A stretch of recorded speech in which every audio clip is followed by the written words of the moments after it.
this tutorial, I'm going to be showing you how to make this gorgeous wind spinner. This is a pattern which you can find on my blog, and it's also available as an ad-free PDF as well. So make sure that you check the links in the description box for that. I have used 2 colours in my wind spinner, but you can absolutely use more if you like. We're going to be doing 4 rows, so you could change this depending on what you want to do and what visual effect that you like. I've started off with the lighter pink here and then gone darker, lighter and darker, but on this one I have started off with the darker pink in the centre and ended on the lighter. So depending on what you do with this, have a really nice play around, and you can choose up to 4 colours if you want to. I am using Yarn Smith's Cotton Aran. I'm using these 2 colours, which are Fondant Pink and Pink Sherbet. They are absolutely beautiful, but this range comes in some absolutely stunning colours, so make sure that you go and check it out. As I say, this is a 100% cotton Aran. I'm going to be using a 4.5mm crochet hook for this project. This is my crochet hook from Heart Hook Home. I'm absolutely loving these. I am using them all the time, so I'll leave a link in the description box below for you. You'll need a pair of scissors and a darning needle for when it comes to finishing off and doing your attachments. I've used 3 beads here, so I have my 3 wooden beads ready.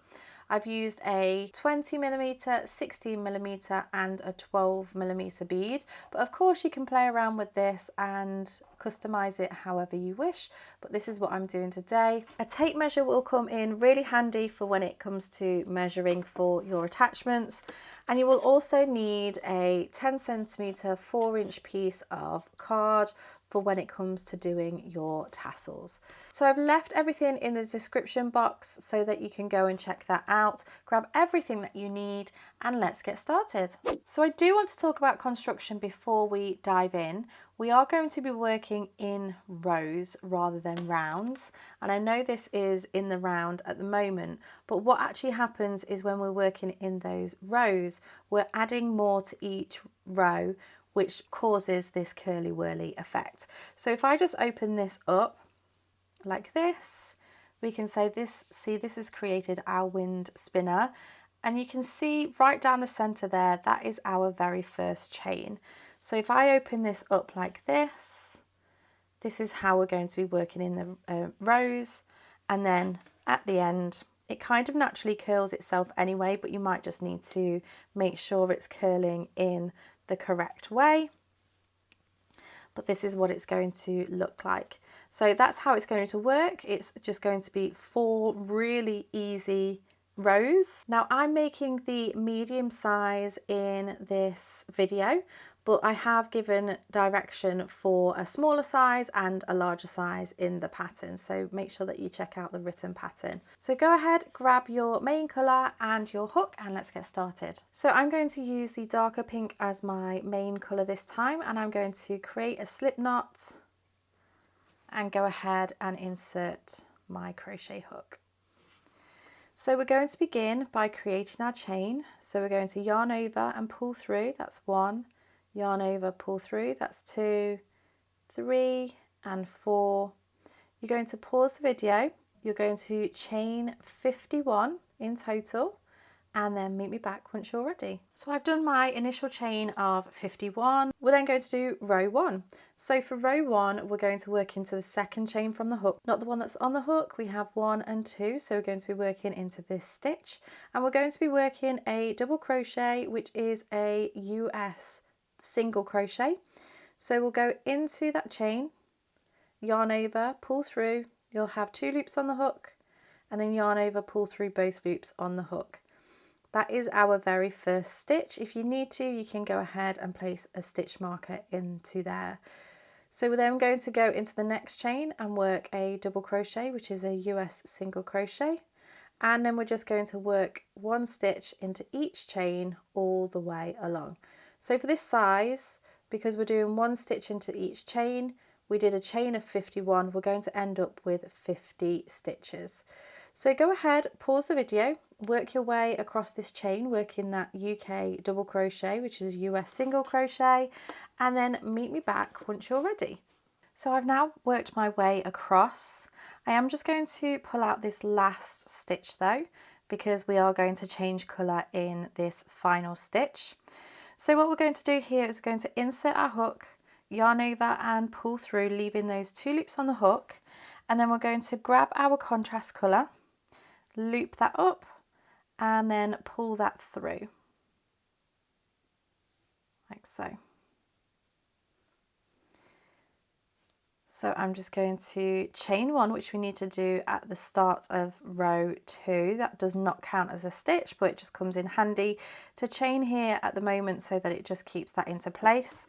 And we can actually fasten off our main colour at this point.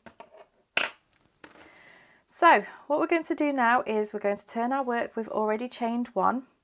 I am going to lay this contrast colour down and work over it as we go into this next row, just to save a little bit of sewing in. We're going to work 2 half treble crochets, which is US half double crochets, into each stitch all the way across. So we're going to go from 50 stitches in this row to 100 stitches in this row. So we're going to yarn over, find that very first stitch, because this chain 1 does not count as a stitch, so this is the very first stitch. I'm just going to put my tail end over there. Yarn over, pull through, you'll have 3 loops on the hook, and then yarn over, pull through all 3 loops on the hook. So that's 1, and then into the same stitch we have 2, and then I'm going to work 2 half trebles, US half doubles into each stitch all the way across. So 1 and 2. So because we're doubling our stitches in this row, you are going to start to see the curl by the end. So go ahead, pause the video, work your way all the way across. We are going to change colour in the last stitch again, so meet me back when you have 1 stitch remaining and I'll show you what we're going to do there. Okay, so I've come to the end of row 2. I still have my last stitch to do, so I'm going to go ahead and yarn over, insert, yarn over and pull through, and we have those 3 loops on the hook. I'm going to go ahead and grab my main colour and loop it over and then pull that through to change colour for row 3. So I'm going to pick up my main colour and chain 1 just to secure that into place, and then I'm going to snip off the contrast colour. Turn the work, we've already chained 1 here, so we don't need to do that again. I'm going to lift up the contrast colour and work over this, the main colour, and work over this for this next row. So this chain 1 here does not count as a stitch again, and we're going to work 3 stitches into 1 stitch. So we're going to do a half treble, chain 1, half treble, which in US terms is half double, chain 1, half double. So I'm just going to lay this over just so that I can work into this first stitch and work over this tail end, but we are going into this very first stitch just here. So yarn over, I'm just going to pop the tail end over there and go into that very first stitch, yarn over, pull through. You'll have 3 loops on the hook and yarn over, pull through both loops. You might want to place a stitch marker into that very first stitch, but we're going to go ahead and chain 1 and then work another half treble, US half double into that same stitch. We're then going to repeat that all the way across. So we're going to go into the next stitch, we're going to work a half treble, US half double,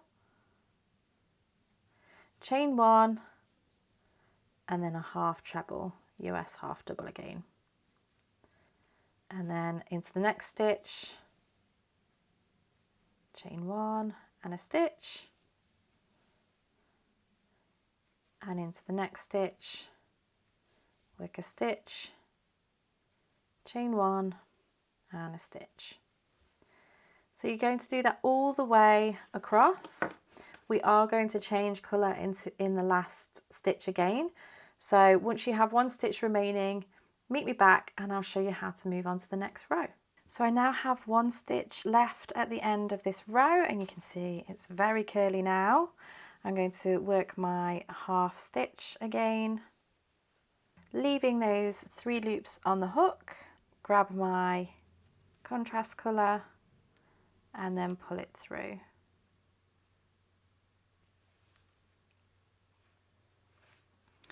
I'm going to chain 1, which is not going to count as a stitch, and I'm going to fasten off the main colour.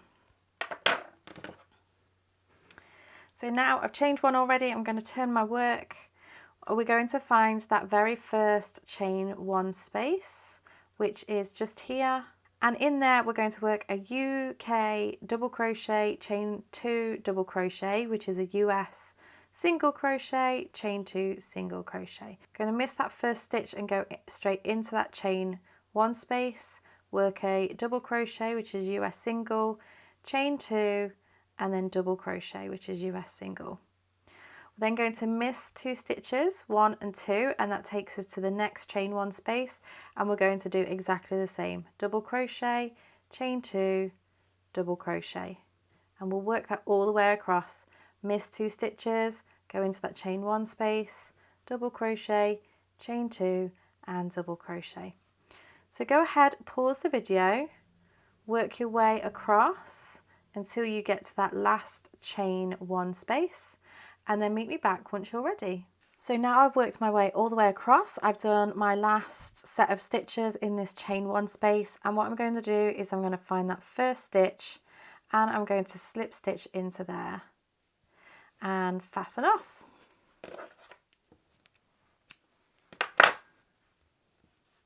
So this is our wind spinner, and what we're going to do now is start from this bottom section and just make sure that it's sitting correctly. So I'm just going to gently wind this round so that it sits the way that it should, and then it forms a circle like so. And then when you open it out, it creates the wind spinner look. So this is what it should be looking like, and then when it's flat, it's like this. So what you want to do now is go ahead and sew in these ends. So you want to take your darning needle and then thread up your darning needle and weave in these tail ends into the same colour yarn so that you're disguising it in the end. I'm just going to go back one way, back the other, trying to get through different fibres, and then I use the rule of 3, so I go back the other way again, trying to get through different fibres and pull it through. Make sure it's sitting neatly and then fasten off. So go ahead, do that for all your tail ends, and then come back and I'll show you how to do the attachments. So now you have weaved in your ends. I have these 2 colourways here. So this is just to show you how it can come out with using flipping the contrast colour and the main colour. So I made this one on camera just now, but this is the one that I made before. Now when I've started with the main colour, I've used that as the tassel. And then for this one, for example, I would do the tassel in the contrast colour, the lighter pink. So it's really up to you. You can really change this round, but that is the way that I have written it in the pattern and the way that I'm choosing to do it today. So I'm going to do this one in the lighter pink so that I have one of each ready to go. So go ahead and grab the main colour and we'll do the tassel. So to make the hanger, this is going to be really easy. We actually just want to take a 15-inch length of the main colour, and then we're just going to snip it off. Now we want this hanger to be super simple. We don't want to overcomplicate it. We don't want it to be too thick, because otherwise when it's hanging it won't spin properly. So we want it to be really super simple. So all I'm going to do is find the very last chain 1 space on the spinner and put my hook into there, and then I'm going to pull through one of the ends of this hanger. Lay the 2 open ends together. I'm going to pop a knot in there.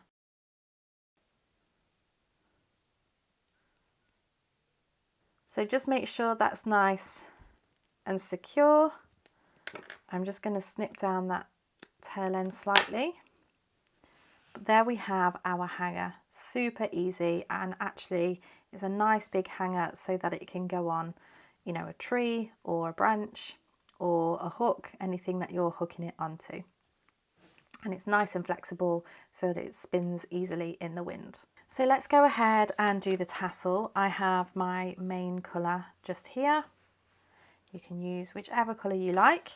And I'm going to lay this down on the card, and we're going to wrap this round 12 times. So we have 1,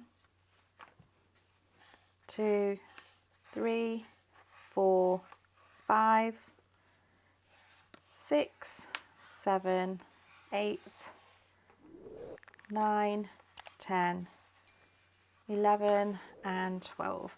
Now if you do want that thicker or thinner, you can do more or less wraps. It's totally up to you. So I'm going to bring this up here now, and then I'm just going to snip off the yarn. And then I'm just going to be mindful of where the tail ends are, the first and the last wrap. Now what we want to do is take a 12-inch strand. I'm going to cut that like so. And then we want to bring that underneath the top of the tassel. So where the open ends are, that is the bottom of the tassel. And we're just going to pull that through like so. And then I'm going to tie a knot.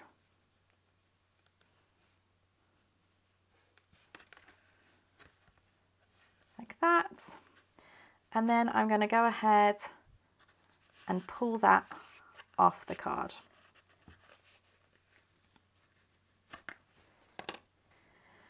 Okay, so make sure that you have the hanger, so this is the tassel hanger, out the way, because what we're going to do now is we're going to go ahead and wrap some yarn around the top of this tassel.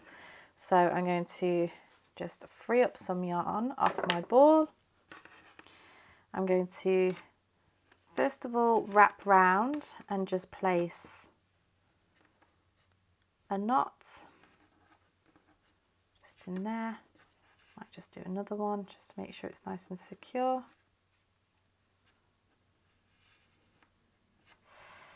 And then I'm going to start wrapping this around. So I'm going to do this about 10 times. So we have 1, 2, 3, 4, 5, 6, 7, 8,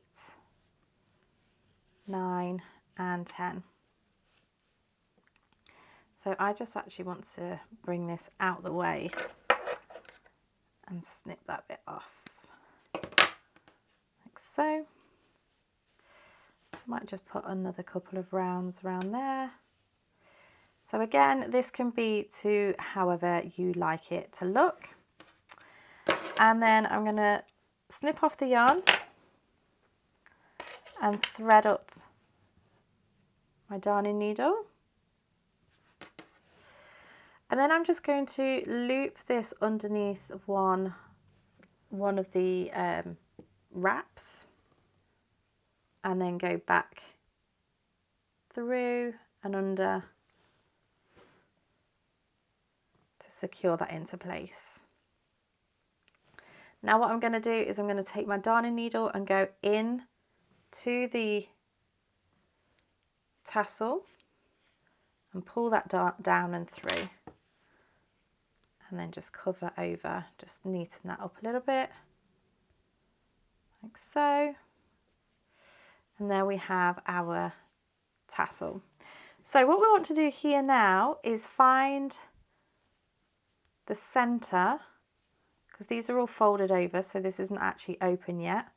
So I'm going to take my scissors and then just pull up on that tassel so that they're cut in half. And then I'm going to lay this out nice and neatly, and then I'm going to give it a bit of a trim.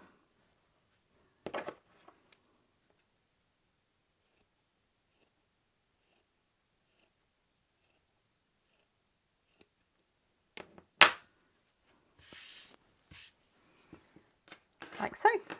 So there we have the tassel, and we just want to now add the beads. So to add our beads, we're going to thread up our darning needle with the hanger of the tassel, and we're going to make sure that we have both of the threads on the needle. We're going to take the largest of our beads and then pull that through, the medium and pull that through, and then the smallest one and pull that through. So again, you can adapt that to however you want it to look, but this is what I'm going for this one. And then I'm just going to put a little bit of a double knot in here. This is not essential.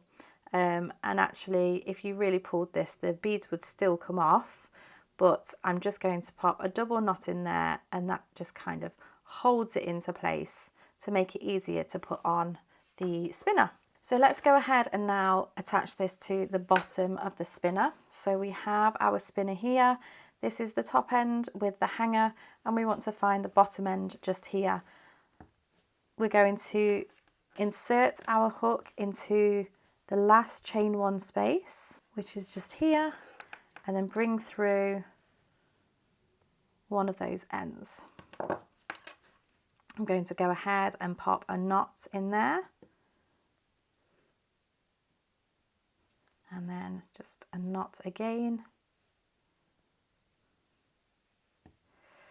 And then all we need to do is hide these tail ends in the work. So I'm going to take one of the tail ends, thread it up on my darning needle, and then I'm going to go in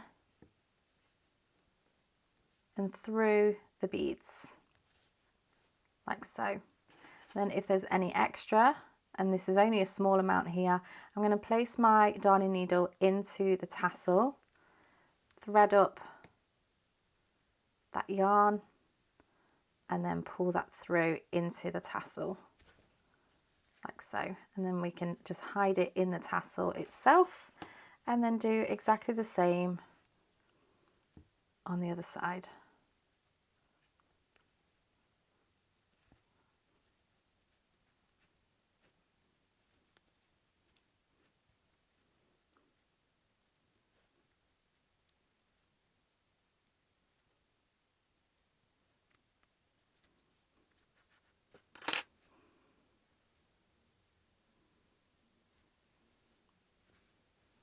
And there we have our tassel connected. So now all that's left to do is finding the perfect spot to hang your wind spinners. I really hope that you have enjoyed this tutorial. If you make these, then please make sure you tag me on social media.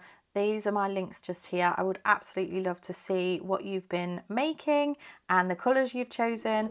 Don't forget to give this video a thumbs up and subscribe to my channel to keep up to date with all of my latest videos. And if you like this tutorial, then you might also like this one too.